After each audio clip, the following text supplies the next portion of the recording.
ఇది అచ్చం లడ్డూలానే ఉంది.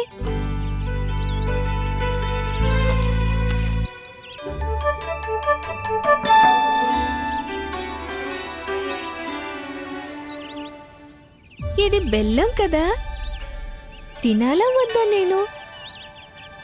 భూదేవి ప్రసాదమే కదా, కాస్త తిని చూస్తాను.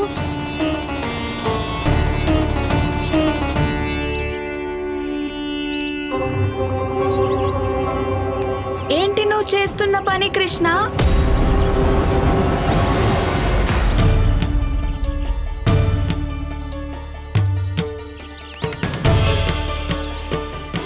మన్ను తిన్నావు కదా నువ్వు?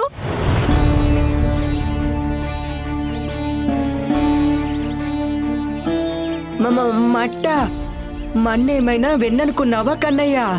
ఆకలి వేస్తే ఎవరింటికైనా వెళ్ళి వెన్న తినాల్సింది. బలరామా, జాగ్రత్తగా విను. వీడు మన్ను తిన్నాడంటే చూడు, నువ్వు మళ్ళీ మన్ను తిన్నావనుకో మీ అన్నయ్య నాకు ఖచ్చితంగా చెప్పేస్తాడు. చిన్నమ్మ దగ్గరికి పద. అన్నా, మనందరం స్నేహితులం కదా. లేదు, దీనికి నేను నిన్ను సమర్థించను. చిన్నమ్మకు మాటిచ్చాను కదా నేను. కృష్ణ, నువ్వు మళ్ళీ మన్ను తింటే నేను తప్పకుండా చెప్తానని. బలరామా, కన్నయ్య మీద చాడీలు చెప్తావా నువ్వు? మన స్నేహం పాడైపోతుంది. ఆపండి, ఇవాళెవ్వరూ మధ్యలోకి రావద్దు.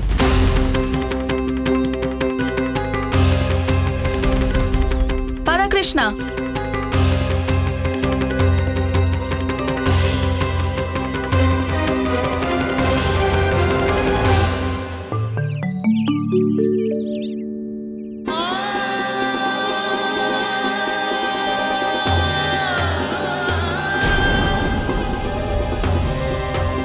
నేను శ్రీమన్నారాయణుడి సాక్షిగా ప్రమాణం చేస్తున్నాను. నేను ఎంతైతే పాలు, పెరుగు, వెన్న, నెయ్యి తయారు చేస్తానో అదంతా మీకే ఇస్తాను. నేను కూడా శ్రీమన్నారాయణుడి సాక్షిగా ప్రమాణం చేస్తున్నాను. నేను కూడా ప్రమాణం చేస్తున్నాను. హాహా, నేను కూడా ప్రమాణం చేస్తున్నాను. నేను కూడా శ్రీమన్నారాయణుడి సాక్షిగా ప్రమాణం చేస్తున్నాను.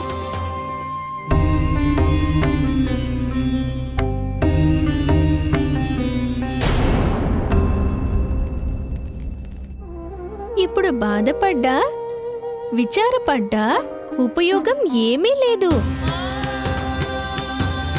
పరిస్థితి ఎలాంటిదైనా విచారించడం దానికి పరిష్కారం కాదు. పరిష్కారం కేవలం ఆలోచిస్తేనే లభిస్తుంది. ఎప్పుడైతే తప్పు చేశామని తెలుసుకుంటారో దాన్ని ఒప్పుకొని పాఠం నేర్చుకోవాలి.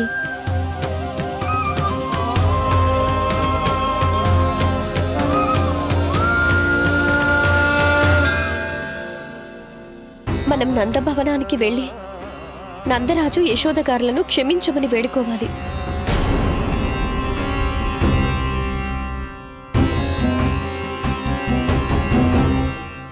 వేరెవరో వెళ్ళి యశోదకి ఇవన్నీ చెప్పేలోపు నేనే స్వయంగా అన్ని వివరంగా చెప్పాలి. చిన్నమ్మా, చిన్నమ్మా. బలరామా, ఏమైంది నాన్నా? అంతా క్షేమమే కదా? చిన్నమ్మా, అది ఏం జరిగిందో చెప్పండి. చిన్నమ్మ, మీరు చెప్పారు కదా ఒకవేళ తను మళ్ళీ మన్ను తింటే మీకు చెప్పమని.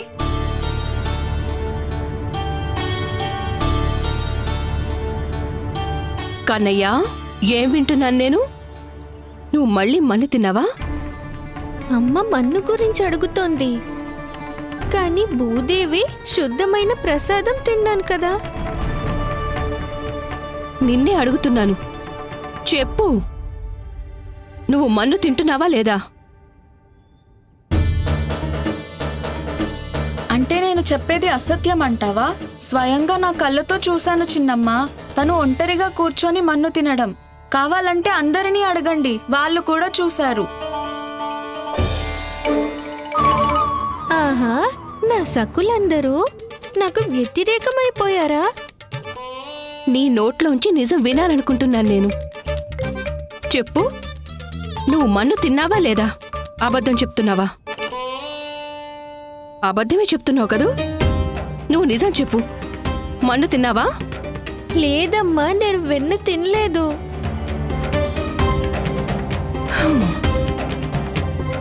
ఇలా రా.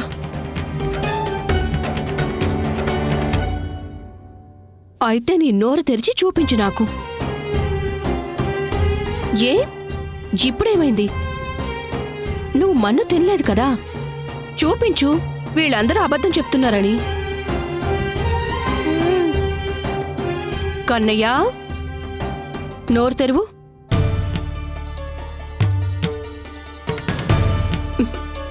నోరు తెరువు కన్నయ్య. నోరు తెరిచి చూపించు అమ్మకి. ఆ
కన్నయ్య,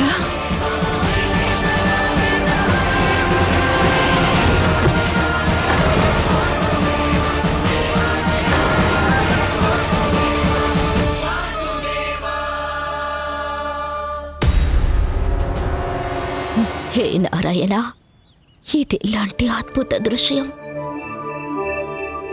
కన్నయ్య నోట్లో సంపూర్ణ బ్రహ్మాండమా?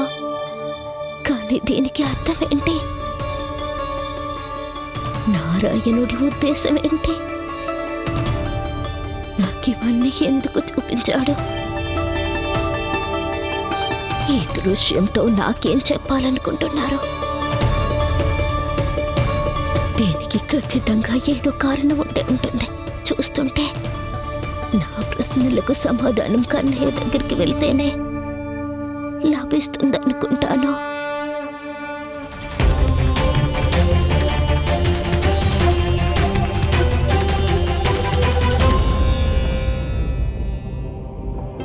ఎంత జాగ్రత్తగా ఉన్నా ఏదో ఒక పొరపాటు జరుగుతూనే ఉంది.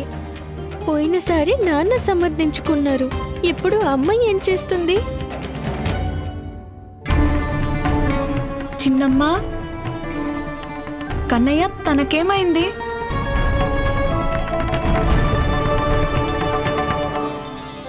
అమ్మా,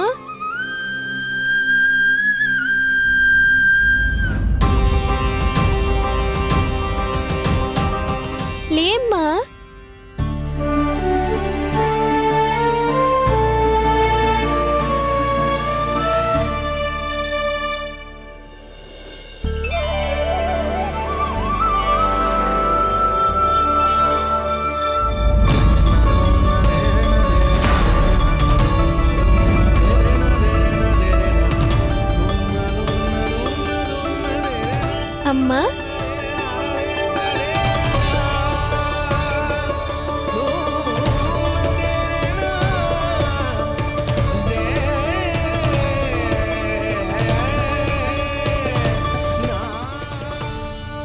కన్నయ్య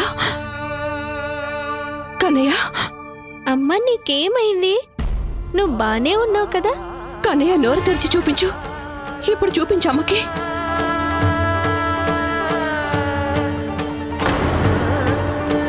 ఇక్కడైతే మన్నే ఉంది. మరి నేను చూసిందేంటి? అదేమైనా నా కల, లేదంటే నా భ్రమ? ఏంటి కన్నయ్య ఇది? నా నిజం ఏంటో తెలుసుకునే లోపు అమ్మని సమర్థించుకోవాల్సింది. నన్ను క్షమించమ్మా, నిన్ను బాధ పెట్టేశాను. నేను నిజం చెప్తున్నానమ్మా, మన్ను తినలేదు. కేవలం భూదేవి ప్రసాదాన్ని తిన్నాను. నువ్వు వద్దంటే ఇక మీదట తినను, నిజంగా.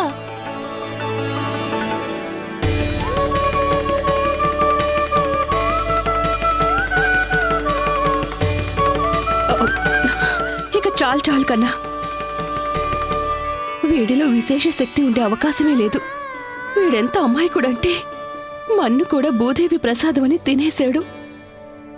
నన్ను క్షమించమ్మా. రెండోసారి జరిగిందిలా నాకు. నేనేమైనా పిచ్చిదానైపోతున్నానా? లేదు లేదు, నేను పూర్తి ఆరోగ్యంగా ఉన్నాను. మరి దానికి కారణం ఏమై ఉంటుంది? అరే, ప్రసాదానికి సమయం అయిపోతుంది. నేనేమి చేయలేదు ఇంకా. ఇవాళ మళ్ళీ బెల్లమే పెట్టాల్సి వస్తుందేమో. నేను ప్రతిరోజు బెల్లమే నైవేద్యంగా పెడుతూ వస్తున్నాను. ఖచ్చితంగా ఆ బెల్లమే అనుకుని మన్ను తినేసుంటాడా నా కన్నయ్య?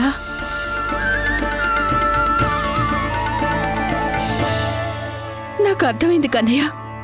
నువ్వు ఒంటరిగా కూర్చుని మన్నెందుకు తింటున్నావు? పద.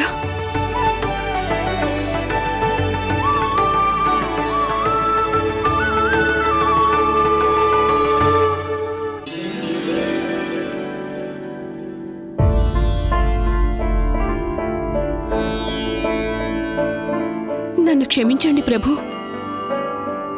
నా మమకారంతో కన్నయ్యకు అధిక ప్రాధాన్యత ఇస్తూ వస్తున్నాను. ఆ కారణంగా మీ భక్తిలో కాస్త పొరపాట్లు దొర్లింది. కానీ మీరే సాక్ష్యం. నా మనసులో మీ పట్ల శ్రద్ధ, భక్తి అలాగే ఉన్నాయి.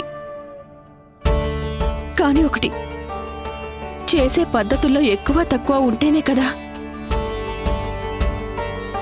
కానీ నేనే వాళ్ళని చూసి నా పొరపాటు నాకు బాగా అర్థమైంది. అమ్మా, మాట్లాడకుండా చేతులు జోడించి కూర్చో. దండం పెట్టుకో చూస్తావేంటి? ఇప్పటికైనా నారాయణుడు మంచి బుద్ధినివ్వాలి. ఈ బంధంలో ఏం జరిగినా అంతా ఆయన ఇష్ట ప్రకారమే జరుగుతుంది. కాని పదే పదే మన అజ్ఞానం వల్ల ఆయన మీదే ప్రశ్నలు వేస్తూ ఉంటాము. మనం ఇది కూడా ఆలోచించాం, స్వామి లీలను సందేహించే అధికారం మనకి లేదు అని. సమస్య ఎంత పెద్దదైనా సరే సమయానికి ఆ నారాయణుడే మార్గాన్ని చూపిస్తూ ఉంటాడు. ఏ విధంగా ఆయన నాకు ఇవాళ చూపించాడో.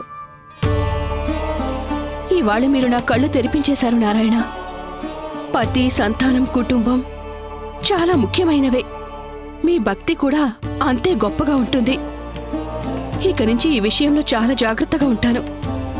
నిజమైన శ్రద్ధ, భక్తుల నిష్ఠతో మీ పూజ చేస్తాను. నివేదన, అనుష్ఠానం, ఇక ఈ సేవ చేసుకుంటాను. అయినా నారాయణ, అసలు విషయం ఏమిటంటే ఇవన్నీ వీడి వల్లే జరుగుతున్నాయి. వీడి వల్ల ఈ మధ్య సమయమే దొరకడం లేదు. అమ్మా, నా సేవ కూడా నారాయణ సేవే కదా.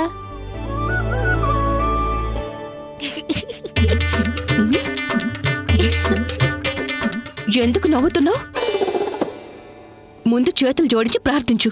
నారాయణుడు సరైన సమయంలో సరైన మార్గాన్ని చూపించాలని. ఈ మన్ను తినే తప్పు మళ్ళీ చేయకు. చేతులు జోడించు. నాకు కూడా సరైన మార్గాన్ని చూపించండి నారాయణ. ఒక పక్క నా ప్రజలు, మరో పక్క నా కుమారుడు. నేను ఎవరి వైపు ఉండాలి? ఎవరో ఒకరిని ఎలా వదిలేయగలను?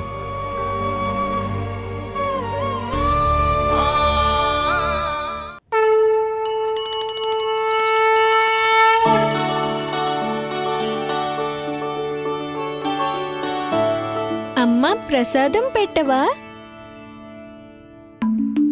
ఏం మన్ను తినాలని లేదా? లేదు. కన్నా ఇవాల్టి నుంచి మన్నుని బెల్లం అనుకునే పొరపాటు చెయ్యొద్దు. అర్థమైందా?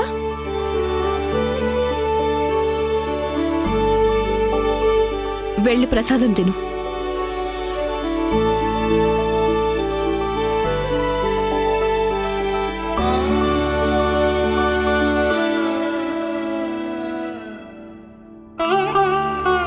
మీరా?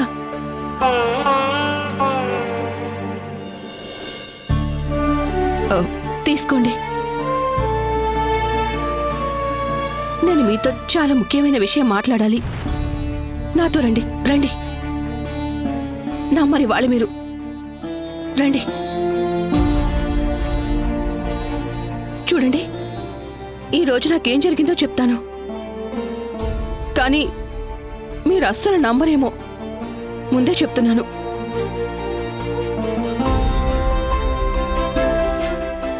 నేను కన్నయ్య నోట్లో మళ్ళీ బ్రహ్మాండాన్ని చూశాను.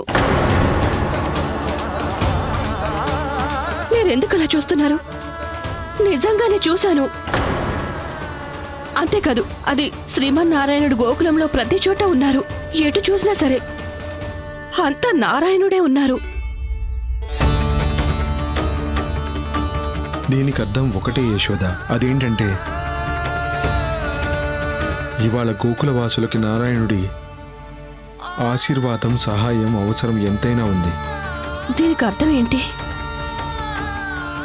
అయినా మీరెందుకంతగా కంగారు పడుతున్నారు? ఆ వ్యాపారి మన గోకులవాసులని మోసం చేశాడు యశోద. కావాలనే అతను అందర్నీ లోభం అనే వలలో చిక్కుకునేలా చేశాడు. కానీ ఇదంతా కూడా వేరే ఎవరో చెప్పడం వల్ల చేశాడు. ఎవరి కోసం చెప్పండి? ఎవరి కోసం? కంసుడి కోసం.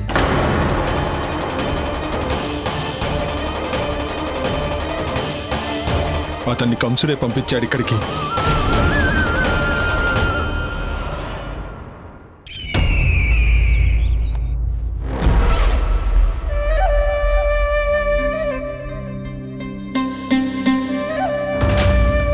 ఏం చూస్తున్నావు? నువ్వు వీటికి యోగ్యుడవు పరమానంద. నీ బుద్ధి, కుశలత, చాతుర్యం చాలా తెలివిగా దీన్ని సంపాదించుకున్నావు. మహారాజులకు జయము జయము. మహారాణి ఆస్తి, మహారాణి ప్రాప్తి చాలా అద్భుతం. వీరికి మన మంత్రి మండలిలో స్థానం ఉండాలని అనిపిస్తుంది. మహారాజా. పరమానంద,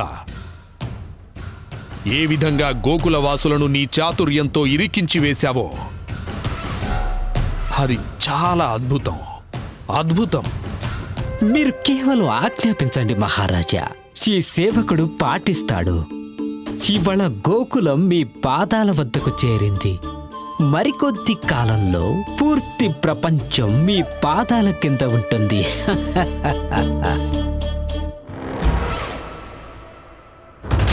మీకు నిజంగా అనిపించిందా మహారాజా గోకులవాసులిచ్చిన మాటను అవలంబిస్తారని? జీవితాంతం వాళ్ళు పాలు, పెరుగు, వెన్న, నెయ్యి మనకి సమర్పించుకుంటూ ఉంటారా? వాళ్ళు అమాయకులు, భక్తులు వాళ్ళు. అదే వారి అన్నిటికన్నా గొప్ప బలహీనత. ఈ బలహీనతయే వారిని నాశనం చేస్తుంది. అన్నింటికన్నా ఆనందమైన విషయం ఏంటంటే వాళ్ళ రాజు నందుడు తన ప్రజలు జీవితాంతం కష్టపడడాన్ని సహించలేడు. పరుగు పరుగున పరుగులు పెడుతూ ఇక్కడికి వస్తాడు. నా పాదాల దగ్గరికి తన పుత్రుడితో పాటు. ఆయన మహారాజు కదా, ఆయనకేం తక్కువని అమాయకులైన గోకుల వాసులు ఎందుకిలా చిక్కులో పాడేస్తున్నాడు? లేదు లేదు, విషయం ఇంకేదో ఉంది. అసలు నిజం చెప్పండి. నాన్న పొరపాటున చెప్పడు కదా. కంసమామ ఇదంతా మోసం చేసింది నన్ను మధురకు రప్పించడానికని. అమ్మ ప్రేమలా మారిపోతుంది. ఒక విధంగా చూస్తే పాలు, పెరుగు, వెన్న, నెయ్యి కూడా కాదు. దాని వెనక చాలా పెద్ద పన్నాగమే ఉండుంటుంది. మీకు తెలుసు కదా అదేంటో? నాకు చెప్పరా? చెప్పండి, చెప్పండి. యశోద తను కోరుకుంటున్నాడు నేను నాతో పాటు దర్బార్కి నా వెంట. వెంట తీసుకువెళ్తారా? నాన్న ఏం చేస్తున్నారు? సంభాళించుకోండి. ఎవరిని వెంట తీసుకువెళ్తారు? ప్రజలందరూ పడుతున్న బాధని, వారి విన్నపాలను, వాళ్ల గోడును వినిపించడానికి నా చేతులు జోడించి అర్థించమని ఆయన ఆజ్ఞాపించారు. మన ప్రజలందర్నీ సుంకం నుండి విముక్తులు చేయడానికి. కానీ నాకు అర్థం కావడం లేదు అసలు. ఇప్పుడు నేనేం చేయాలి? మనకెప్పుడైనా ఏం చేయాలో అర్థం కానప్పుడు మొత్తం సమస్యను శ్రీమన్నారాయణుడికే వదిలేయాలి. వాస్తవం చెప్పావు యశోద. చింతలన్నిటినీ నారాయణుడిపైనే వదిలేయాలి. ఇక ఆయనే మార్గం చూపించాలి. గోపికలందరికీ పెద్ద సంకటమే వచ్చి పడింది. వాళ్ళకి నా దగ్గరికి రావాలని ఉన్నా కూడా మొహమాటంతో రారు.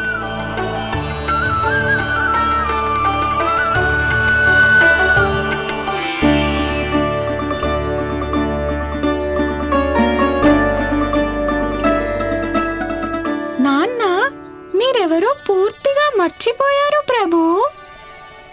అవును మురళి, ఈ సమయంలో నేను వారికి కేవలం కుమారుణ్ణి మాత్రమే. కానీ మీ దగ్గర ఆయన చింతను పోగొట్టే ఉపాయం ఉంది కదా ప్రభు, ఉంది కదా?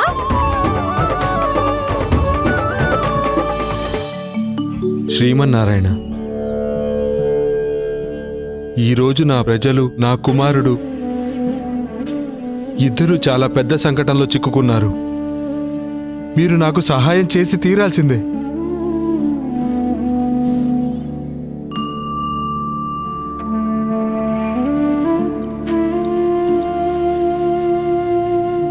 ప్రభు, తండ్రిగా నా బాధ్యత ఒకవైపు, బాధ్యత తీసుకుంటూనే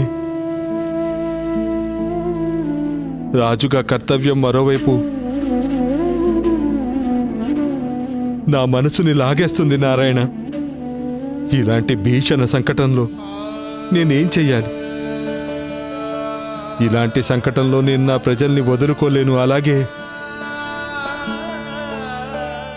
నా కుమారుణ్ణి ఆ నరరూప రాక్షసుడి దగ్గరికి తీసుకువెళ్ళలేను. మీరే ఈ సమస్యకు పరిష్కారం చూపించాలి. ఈ శాలిగ్రామం నాకు మా అమ్మ నాన్న ఇచ్చారు. వాళ్ళు చెప్పింది, ఎప్పుడు ఏ సంకటం వచ్చినా స్వామి, ఈ రూపంలో మీరు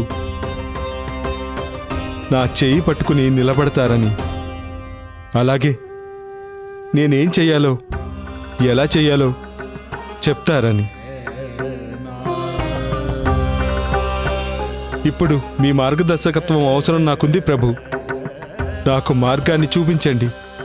తండ్రిగా, రాజుగా కర్తవ్య బాధ్యతలో ఏది అన్న దువిధలో నేను కొట్టుకుపోతున్నాను నారాయణ. నా ఈ ధర్మనౌక ఇలాంటి తుఫాన్లో చిక్కుకుంది. దీన్ని తీరం చేర్చండి నారాయణ.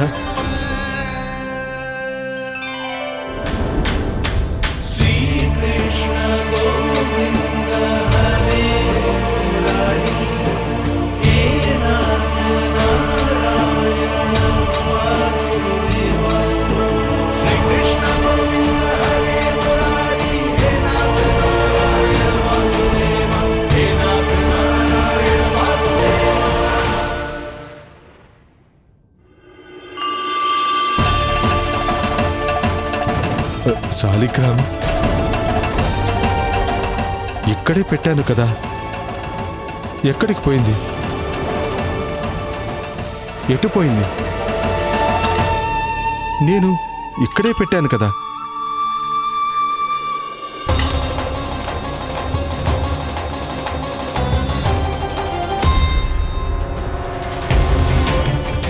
కన్నయ్య, నువ్వు ఇక్కడున్నావేంటి? శాలిగ్రామాన్ని చూసావా?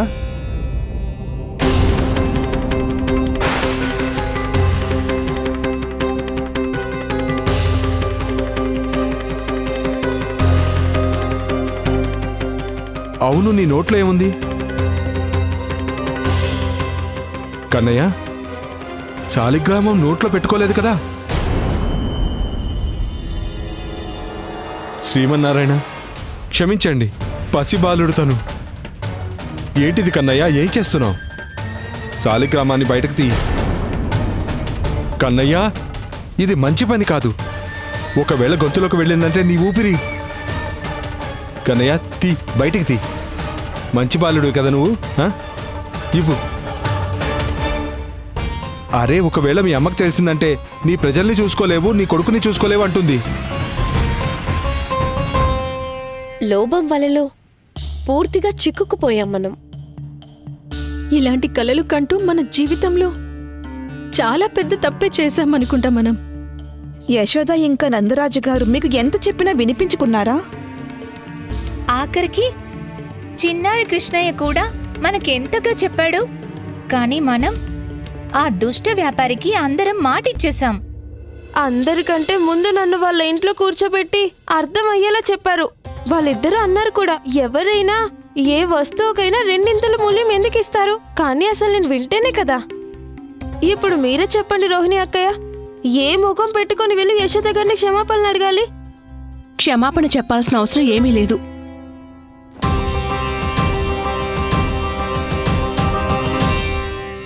గొప్ప విషయం ఏమిటంటే మీ అందరికీ మీ తప్పు తెలిసింది. దానికి బాధపడుతున్నారు కదా. కానీ ఇప్పటికి చాలా ఆలస్యం అయిపోయింది యశోద గారు. ఇప్పుడేం చేయాలి? ఏ అందమైన భవిష్యత్తు కోసం మేమా కపట వ్యాపారికి నారాయణుడిపై ఒట్టేసి మాటిచ్చామో, వాడు ఆ భవిష్యత్తుని తీసుకెళ్లి కంస మహారాజు కాళ్ళ కింద పెట్టేశాడు. సంతృప్తిగా సుఖంగా జీవించేవాళ్ళం. దూడలకు వారి భాగం పాలు లభించేవి. మా పిల్లలు ఎంత కావాలంటే అంత పాలు పెరుగు తినేవాళ్ళు. కానీ వాళ్ళ నోటి ముందు ముద్దను లాగేసి ఆ దుష్ట కంసుడికి ఇవ్వాల్సి వస్తుందక్క. లేదు, నారాయణుడి కరుణతో మీ యశోద అక్కయ్య దగ్గర గోవులకు కరువేమీ లేదు. నేను నా ఇంటి గోధనం మొత్తం ఈ ఊళ్ళో పంచుతాను. ఏ పిల్లాడి నోటి ముద్దను ఎవ్వరూ తీసుకువెళ్ళలేరు. నారాయణుడి కరుణతో గోకులంలో ఒక్కరు కూడా బాధపడకూడదు. అంతే మరి. చూడు కన్నయ్య, నాన్న చెప్పిన మాట విను. కన్నయ్య, ఆ నారాయణుడి మీద ప్రమాణం, ఆ శాలిగ్రామం నాకు ఇచ్చేయి.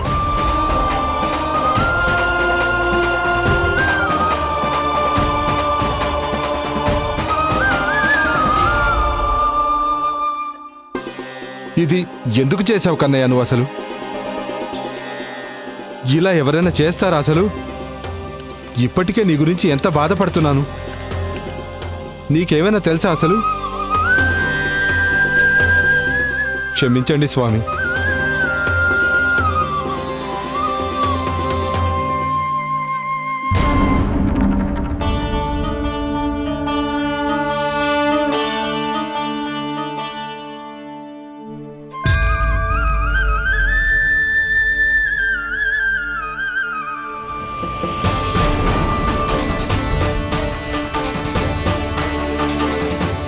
ఇదేంటి కన్నయ్య, నారాయణుడి విగ్రహం ఎక్కడుంది?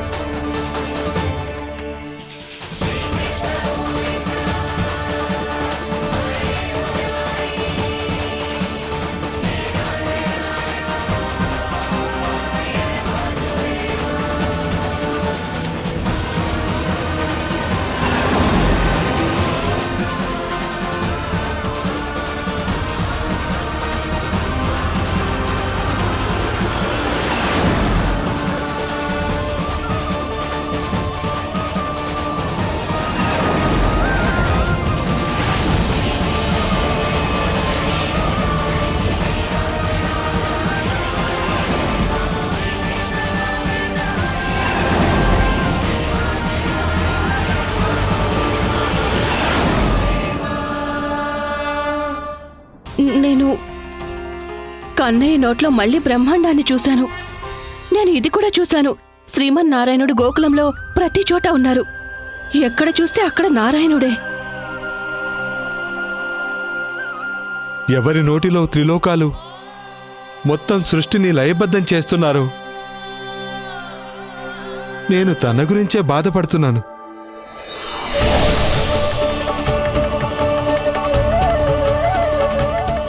స్వామి, స్వామి, బయట మీరే, లోపల కూడా మీరే. నన్ను క్షమించండి స్వామి, క్షమించండి. ఈ కష్టాల ఊబిలో పడి నేను మిమ్మల్ని మర్చిపోయాను. ఎవరి దగ్గర అన్ని సమస్యలకు సమాధానం ఉందో, ఎలాంటి సంకటమైనా క్షణంలో పరిసమాప్తం చేయగలరు. మీరు నా ముందే నిలబడి ఉన్నారు.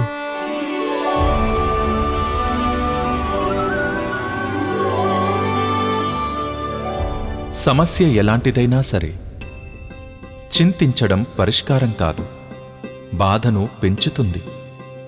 అందుకే చింతించకండి నాన్న, నేను ఎల్లప్పుడూ చెబుతాను.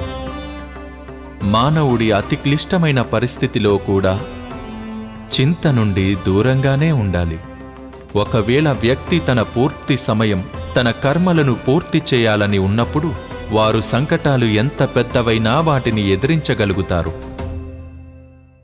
అయినా నన్ను పూజించేది కూడా వారే, ఎవరైతే నేను ఉన్నానన్న నమ్మకం కలిగి ఉన్నారో.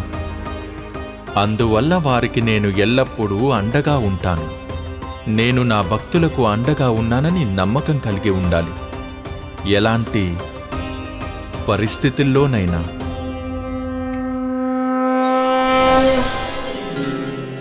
నేను మీతోనే ఉన్నాను నాన్న.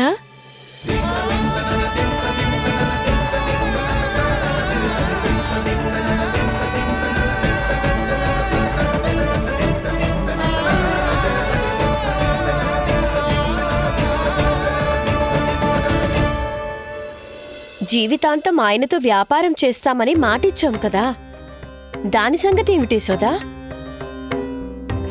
కానీ ఆ దుష్ట కంసుడు, ఆ వ్యాపారి కలిసి ఏదైతే సమస్య తెచ్చిపెట్టారో దాని సంగతి ఏంటి స్వామి? సమస్య ఉందంటే సమాధానం కూడా ఉంటుంది. నేను చెప్పాను కదా అత్త, ఏదైతే మనకు అర్థం కాదో దాన్ని పరిష్కారం బాధ్యతని శ్రీమన్నారాయణుడికే వదిలేయాల్సిందే.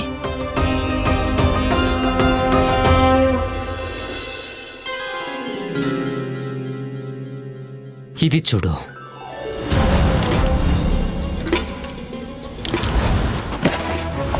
ఈ ఆభరణాలు, ఈ స్వర్ణం, ఈ ముత్యాలు బహుమతిగా ఎవరివ్వగలుగుతారు?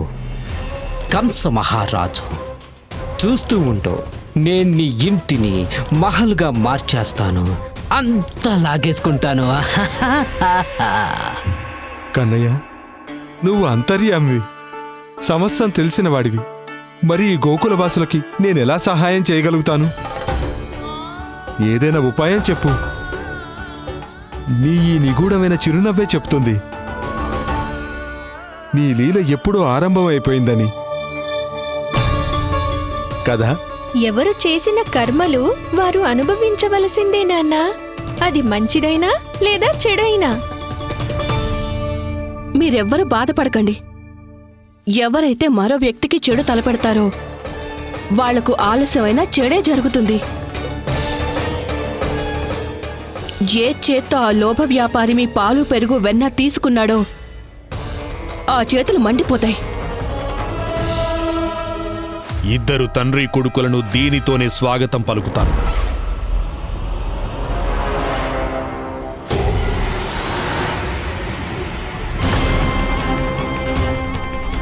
అకస్మాత్తుగా గదలో వేడి వస్తుందేంటి? నా చేతులు కాలిపోతున్నాయి.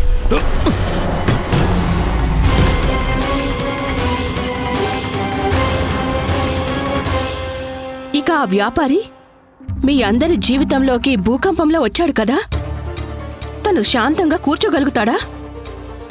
అరే, వాడి జీవితంలో వాడి విషపన్నాగం కంటే భయంకరమైన భూకంపం వస్తుంది.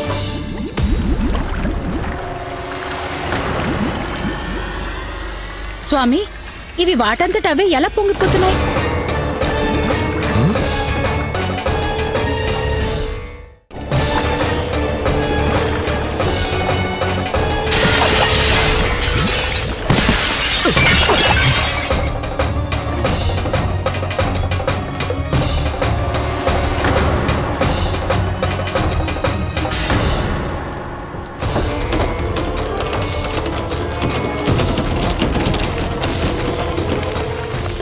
స్వామి, మీరు ఇంటిని మహల్గా మార్చాలనుకున్నారు, కానీ ఇది పాడుపడిపోతోంది. మీరెవరితో అయితే స్నేహాన్ని మొదలుపెట్టి వచ్చారో ఆయనేమీ గొప్ప సామ్రాట్టు కాదు, ఒక దుష్టుడు. దుష్టుడా? ఆ వ్యాపారి దుష్టుడైన కంసుడితో కలిసి అమాయకులైన ఊరి వాళ్ళని మోసం చేశాడు కదా. చూడండి, వాళ్ళిద్దరి భోజనం కూడా పురుగులు పడిపోతాయి.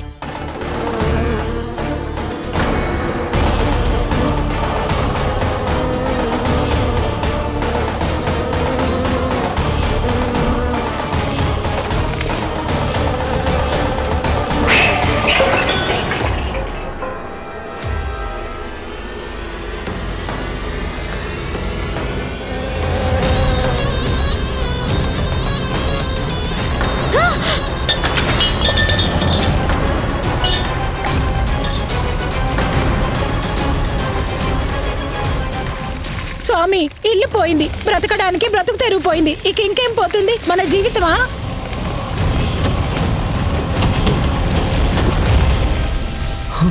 మహారాజు గారు ఇచ్చిన ఆభూషణాలు పెట్టా.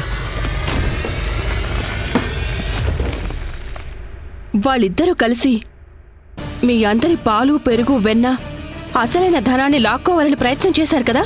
చూస్తూ ఉండండి, వాళ్ళిద్దరి ధనం, ఆభరణాలన్నీ ఇనుప ముక్కలైపోతాయి, రాళ్ళు రప్పలైపోతాయి సమస్తం. అలాగే జరుగుతుందమ్మా.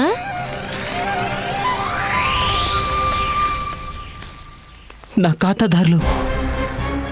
కానీ స్వామి, వాళ్ళు ఎందుకంత కోపంగా కనిపిస్తున్నారు?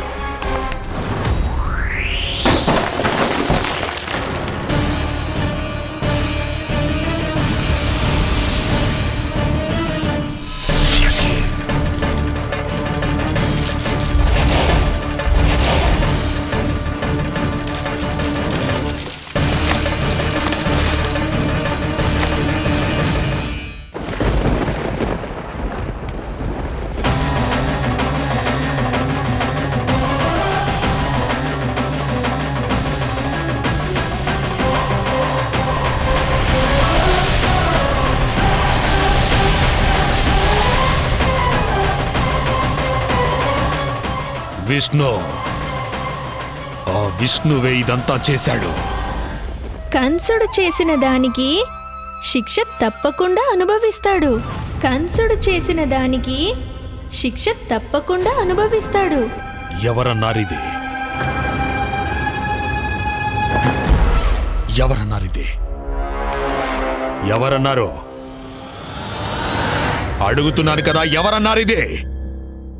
నువ్వు ఎవరినైతే వెతుకుతున్నావో అది నేనే, ఆ విష్ణు అవతారాన్ని. నువ్వు కోరుకునేదేంటి?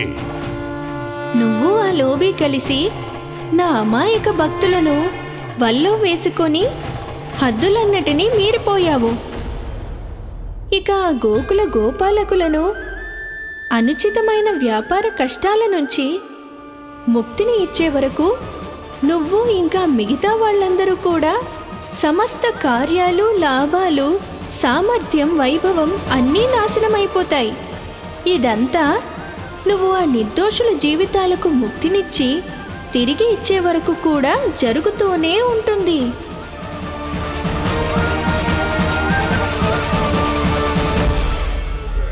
మహారాజా, పాలు, పెరుగు, వెన్న, నెయ్యి సమస్తం పాడైపోయాయి. మహారాజా, మొత్తం ధాన్యం, పళ్ళు, కూరగాయలన్నీ పాడైపోయాయి మహారాజా. మహారాజా, మహల్లో సంయుక్త జలం దూషితమైపోయింది. ఇదంతా మోసం. ఆ విష్ణు అవతారం తన మోసపు వలలో చిక్కేలా చేస్తున్నాడు. ఇలాంటి పాచిపోయిన మిఠాయిలు నేను ఇంతవరకు తినలేదు. బెల్లంతో కాదు, రాళ్లతో తయారు చేసినవి ఇవి. దానికంటే ఘోరంగా ఉన్నాయి మీ మిఠాయిలు. ఇక మీదట నీ దగ్గర మిఠాయి తీసుకునేదే లేదు. ఎవరైతే చెడు తలపెడతారో వారికి చెడే జరుగుతుంది. ఇక మంచి కర్మలు చేసిన వారికి మంచే జరుగుతుంది. మీరు చెయ్యాల్సింది మీరు చెయ్యండి నాన్న. మీ చింత దానంతటా అదే దూరం అవుతుంది. అంతేకాదు నాన్న, త్వరలోనే మరొక గొప్ప నిర్ణయం తీసుకోవాల్సి ఉంటుంది. గుర్తుంచుకోండి, జరిగేది ఏదైనా మంచి కోసమే జరుగుతుంది.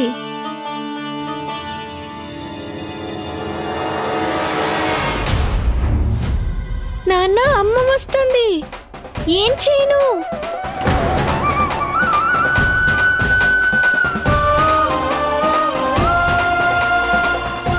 ఏదైనా సలహా ఇవ్వు నాన్న. అమ్మ నన్నిలా చూడకుండా ఉండేలా.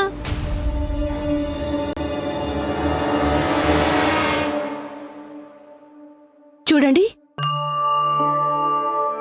మీరు పిలిచారా నన్ను?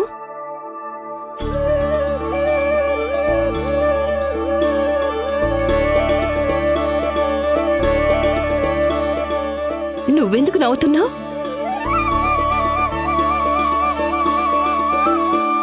ఇక మీరు కూడా ఏదో మారినట్టుగా కనిపిస్తున్నారు. పూజ చేశాక కాస్త శాంతి లభించిందా?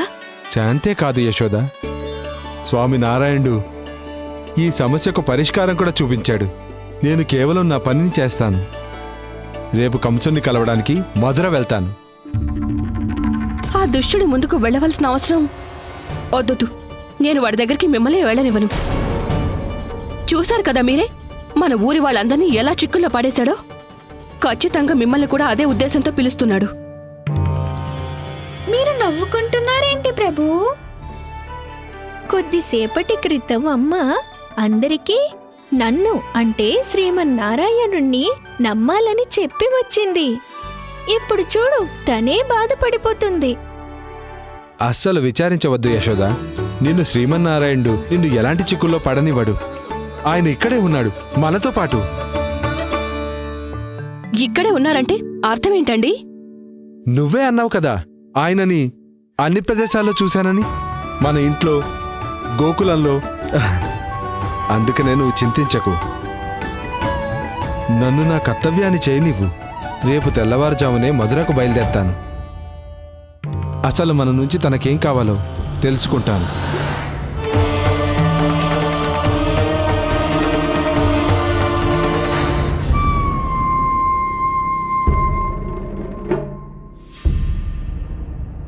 మనమిలా ఆకలి దాహాలతో ఎంతకాలం ఉండగలం?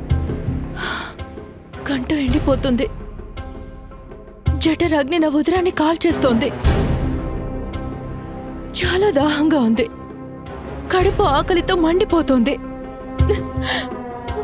నాకైతే ప్రాణాలు పోతాయనిపిస్తోంది. కంస మహారాజులు దేని ఆలోచనలపై నమ్మకం కలిగి ఉండేవారో దాన్నే మర్చిపోతున్నారు. వారు మర్చిపోతున్నది యుద్ధం చేయడానికి, అలాగే అతన్ని పరాజితుని చేసి స్వయంగా విజయం పొందాలంటే ముందు జీవించి ఉండడం చాలా అవసరం ఉంటుంది.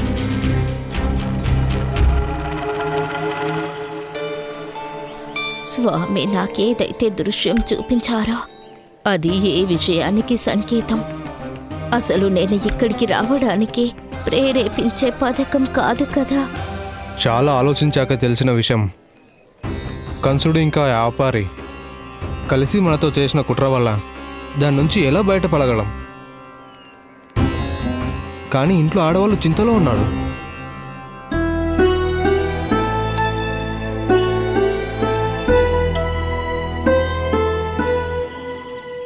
అందరూ నేను చెప్పేది వినండి. నందరాజు గారు నిర్ణయించుకున్నారు. అదేమిటంటే వారు ఒంటరిగా వెళ్ళి కంసుని కలవబోతున్నారు.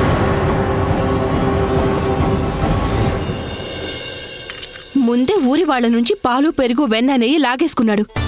మరింకా కుండలతో ఇవన్నీ ఎందుకు తీసుకువెళ్తున్నారు? యశోదా, తను దుష్టుడే, దుర్మార్గుడే. కానీ మనకు మహారాజు కదా. అయినా ఖాళీ చేతులతో ఎలా వెళ్ళగలుగుతాను? నువ్వు జాగ్రత్తగా ఉండు. చూడండి, నాకు తెలుసు శ్రీమన్నారాయణుణ్ణి నమ్మాలి అని. అలాగే ఈ గోపికలకు నచ్చ చెప్తున్నాను కూడా. కానీ తెలీదు, దీని వెనక ఆయన ఏదో చాలా పెద్ద కుట్రే ఉంది అనిపిస్తోంది. లేకపోతే మిమ్మల్ని ఒక్కరినే ఎందుకు రమ్మంటారు? ఆయన నన్నెందుకు పిలిచారో నాకు బాగా తెలుసు యశోద. కానీ అది నీకు చెప్పను. నిన్ను బాధ పెట్టడం నాకు ఇష్టం లేదు.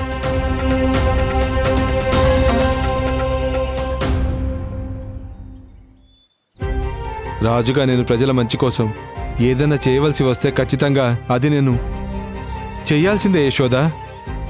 అది నాకు అస్సలు నచ్చకపోయినా కూడా.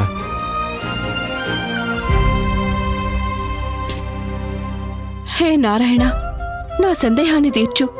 ఆ దుష్టుడి ముందుకు వెళ్ళవలసిన అవసరం రాకుండా ఉండేలా చూడు.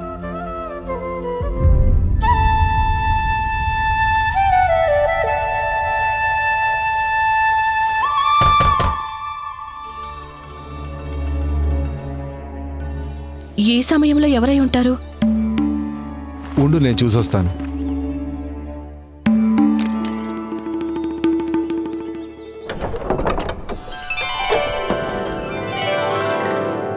పూర్ణ చిన్నమ్మ మీరా? యశోద,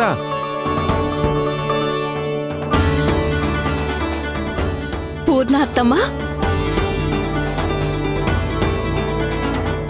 ఎన్ని రోజుల తర్వాత? ఏమైందత్తమ్మా? అంతా కుశలమేనా? నాకు మాత్రం తెలిసింది ఇదే నందరాజా. వీళ్ళు మిమ్మల్ని కలవాలనుకున్నారు. ఎవరు?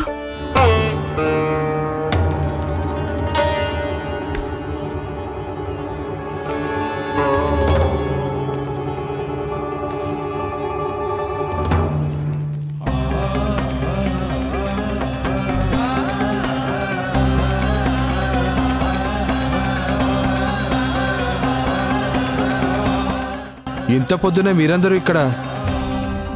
ఏం జరిగింది?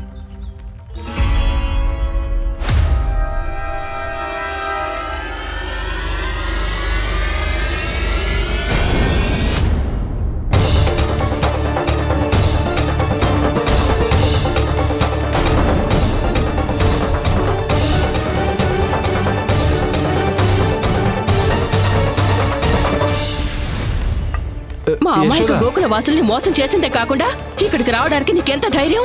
యశోద, అడగండి, అడగండి విని ఇక్కడేం చేస్తున్నాడు? యశోద,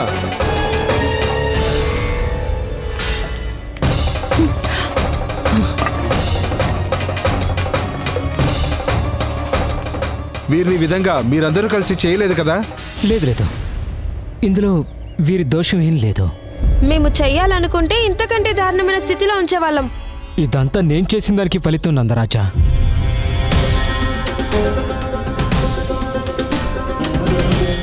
ఎందుకంటే తను చేసిన దానికి శిక్ష లభించింది.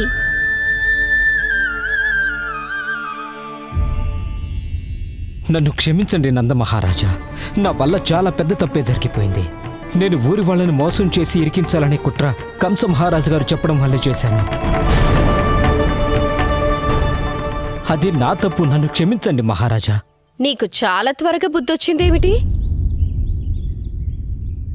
నేను మీ అందరికీ ఆశ చూపించి ఇరికించాలని ప్రయత్నం చేశాను. అసలు నిజం స్వయంగా నేనే లోభానికి లొంగిపోయాను. ఇదంతా కూడా అత్యధిక ధనం సంపాదించడానికి చేశాను. కానీ సమస్తం పోగొట్టుకున్నాను. నా భోజనం పాడైంది. నా మిఠాయిలో పురుగులు కీటకాలు పడ్డాయి. నా స్వర్ణాభరణాలు ముత్యాలు సమస్తం రాళ్ళు రప్పలుగా మారిపోయాయి. ఖచ్చితంగా ఇది ఒక కొత్త పన్నాగం అయి ఉంటుంది. లేదు లేదు, ఇందులో పన్నాగమేం లేదు. నేను నిజం చెప్తున్నాను. నేను చెప్పాను కదా, శ్రీమన్నారాయణుడు మనకి తప్పకుండా సాయం చేస్తాడని. ఆ దుష్టుడు అత్యాచారికి దూతగా వచ్చావు కదా, ఇదే కదా జరగాల్సింది. మరి స్వయంగా శ్రీమన్నారాయణుడే న్యాయం చేశాడు మీ అందరికీ.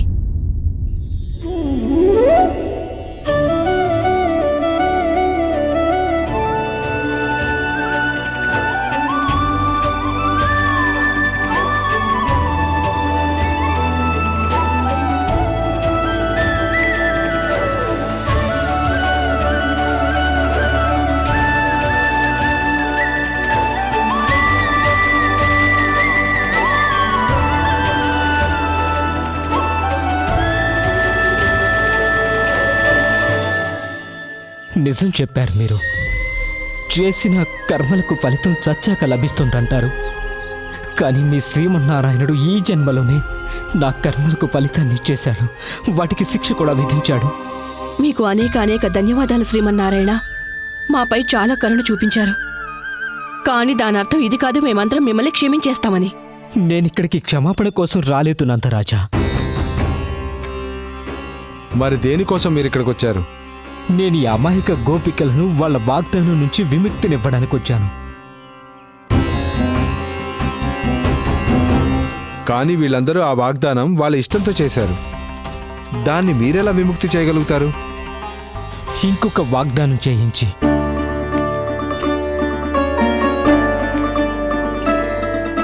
మీరందరూ భగవంతుడైన శ్రీమన్నారాయణుణ్ణి సాక్షిగా ఈ వాగ్దానం చేశారు. అది మీ అన్నం, సమస్త పాలు, పెరుగు, వెన్న, నెయ్యి మీరు కేవలం నాకే ఇస్తారని. ఈరోజు ఆ శ్రీమన్నారాయణుణ్ణి సాక్షిగా చేసుకుని నేను మీతో వాగ్దానం చేయిస్తున్నాను. మీ అన్నం, సమస్తం పాలు, పెరుగు, వెన్న, నెయ్యి వాటిలోంచి మీరు నాకు ఒక్కటి కూడా ఇవ్వనవసరం లేదు. ఇంకా దేనికోసం చూస్తున్నారు? వాగ్దానం చేయండి. మేమందరం శ్రీమన్నారాయణుడిని సాక్షిగా వాగ్దానం చేస్తున్నాం. ఈ రోజు నుంచి పాలు, వెన్న, నెయ్యి మీకు ఇవ్వడం లేదు. యశోద గారు, మీరు నిజం చెప్పారు. మనం నారాయణుడిపై నమ్మకం పెట్టుకుంటే మన కార్యాలన్నీ సులభంగా జరుగుతాయి. నేను అనుకుంటున్నాను ఈ వ్యాపారి నేర్చుకున్నట్టే మీరందరూ కూడా గుణపాఠం నేర్చుకున్నారని. అవును నందరాజు, మా తప్పుతో మాకు బుద్ధి వచ్చేసింది. ఇక మీదట మేమెవ్వరు చూపిన అత్యాశకు లొంగిపోము. ఎప్పుడైతే తప్పు చేశామని తెలిసి వస్తుందో అప్పుడది ఒప్పుకొని పాఠం నేర్చుకోవాలి. హాహా, ఈ ఘటనతో నాకు కూడా బుద్ధొచ్చింది. అందుకే నేను వాగ్దానం చేస్తున్నాను, ఇవాల్టి నుంచి మొత్తం పాలు, పెరుగు, వెన్న, నెయ్యి వీటిపై మొట్టమొదటి అధికారం ఆవు దూడలకే ఉంటాయి. మేమిద్దరం కూడా నారాయణుడి సాక్షిగా వాగ్దానం చేస్తున్నాం. పాలు, పెరుగు, వెన్న అమ్మడానికి ముందుగా మా పిల్లలందరికీ కడుపు నిండా తినిపిస్తాము.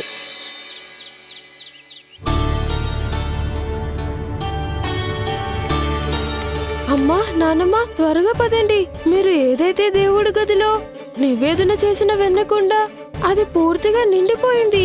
అలాగే వెన్న పైకి వస్తుంది. అందుకే నిన్ను అతిగా మాట్లాడేవాడివి అంటారు. మళ్ళీ ఏదో ఒక కథ చెప్పడం మొదలు పెట్టేశావా? అమ్మా, మన ఇంట్లో కూడా ఇలాగే జరుగుతుంది.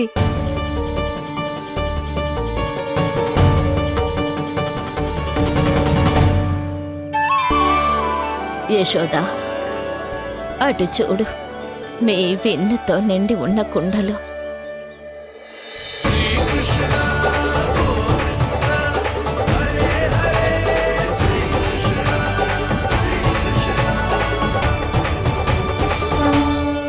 నేను చెప్పాను కదా, మీ అందరిపై నారాయణుడి కృప చాలా అధికంగా ఉంది. ఏ విధంగా మీరు మీ తప్పును ఒప్పేసుకున్నారో భగవంతుడు మీ వెన్నకున్న హానిని తీసిపడేశాడు.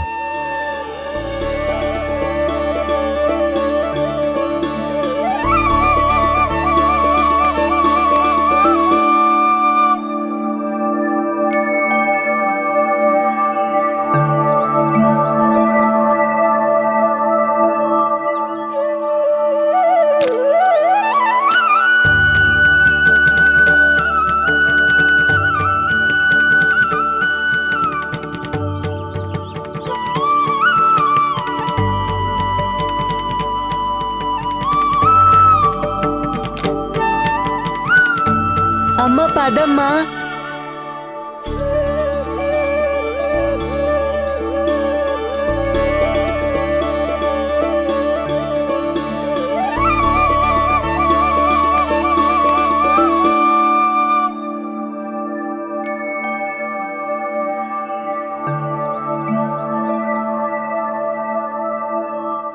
ఏ కృష్ణయ్యను నమ్మను నేను ఇక్కడికి వచ్చిన కొద్ది సమయం ముందు తన లీలలు చూపించాడు నాకు.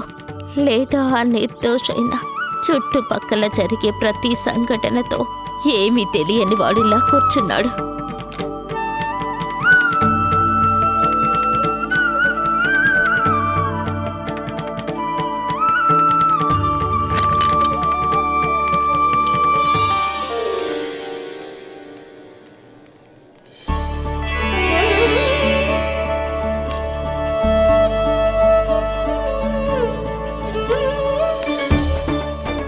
అంటే దీని అర్థం ఇదేనా? మనం మంచి కర్మలు చేసినప్పుడు మనకు పుణ్యం లాభం లభిస్తుంది. ఎప్పుడైతే చెడు కర్మలను చేస్తామో అప్పుడు మనకు హాని జరుగుతుంది. మనం పరాజితులమైపోతాం.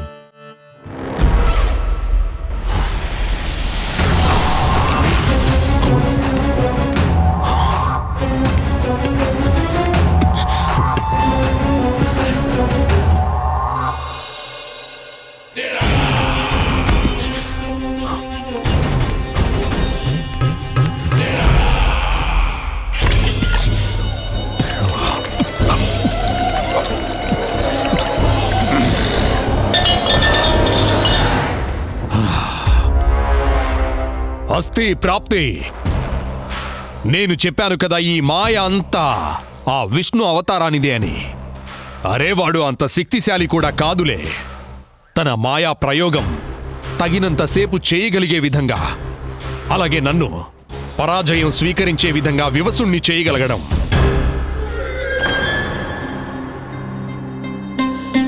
కానీ మీ ముఖంలో భావ భంగిమలు వేరే ఏదో వివరిస్తోంది.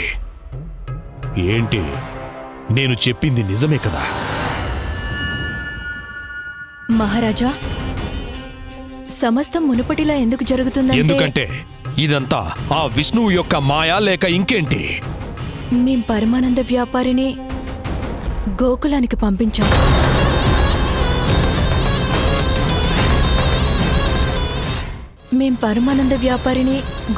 పంపించాం. ఆయన గోకులవాసులతో చేయించుకున్న వాగ్దానం నుండి విముక్తులను చేయడానికి.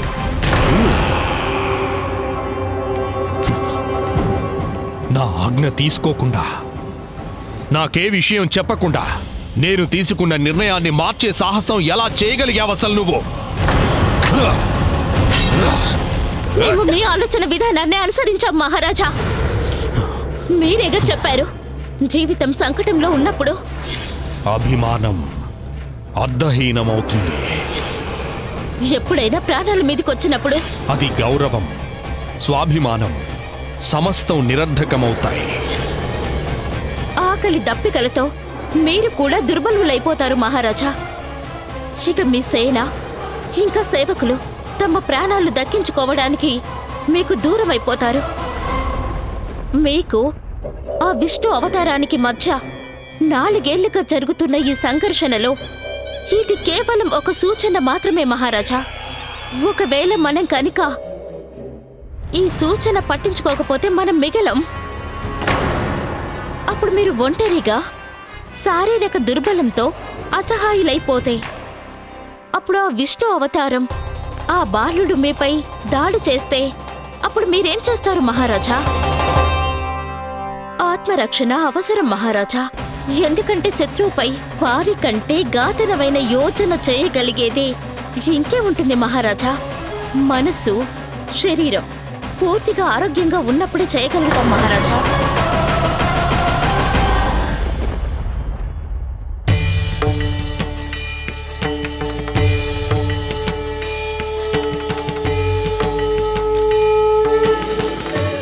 నిజం చెప్పు, ఇదంతా చేసింది నువ్వే కదా? మీరు చాలా దూరం నుంచి వచ్చారు కదా, ఆకలిగా ఉండుంటుంది. నేను వెన్న తీసుకురానా? ఇవాళ గోకులమంతా వెన్న ప్రవహిస్తుంది. ఇదంతా నీ లీలే కదా? నేనిప్పుడే వెన్న తెస్తాను.